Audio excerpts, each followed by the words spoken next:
So one of the reasons why our industry is so tough is that just when you sort of figured it out, the rules change again. So I'll give you a simple example. If you went to business school, and I didn't, but I teach at business school, you would have been taught, build a great product, organize a sales force. You and I talked about this in my previous roles. Sell it to the customer, charge a fair price, make the customer happy. Seems like that's what business is about, right?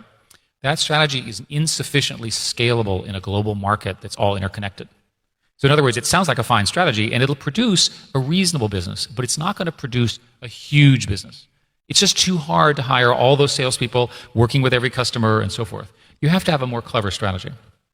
So I can give you examples, but all of the really big companies have invented a new way to access information or a new way to do something that didn't require that full cycle and all the time that is required.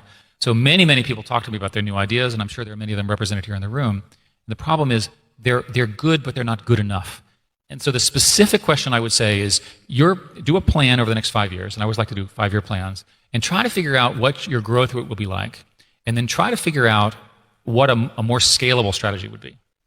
So typical example is somebody will build some interesting app that they want to charge $10 for. And so I will ask, well, why couldn't you give the app away for free and then upsell the users? Everybody here understands that strategy. I'll give you another example. I'm quite convinced I know what the platforms will look like in 5 years. I can't tell you what the great companies will be like, but I'll describe it that 5 years ago I said publicly that the future will be apps that are on smartphones that use Google Maps, GPS, and do something useful. Now, what I should have said was Uber, right? But I wasn't smart enough to say, well, people actually want a personal transportation system. That was up for Travis and his co-founder to invent in Paris when they were visiting.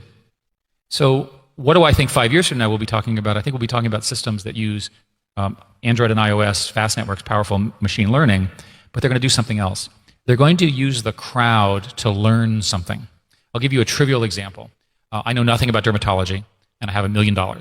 So what I'm going to do is I'm going to run around to dermatologists. I'm going to pay them $1 to categorize skin samples with whatever the dermatological problem is. Put that into my machine learning system, run it through the system, have it do a categorization, and then I'm going to go and sell the same service to dermatologists because my system will be more accurate than the individual dermatological diagnoses. So that model, which is you crowdsource information in, you learn it, and then you sell it, is in my view a highly likely candidate for the next $100 billion corporations.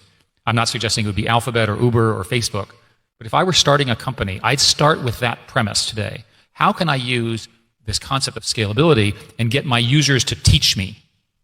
Right? So if your users teach me and then I can sell to them or others a service which is better than their knowledge, it's a win for everybody.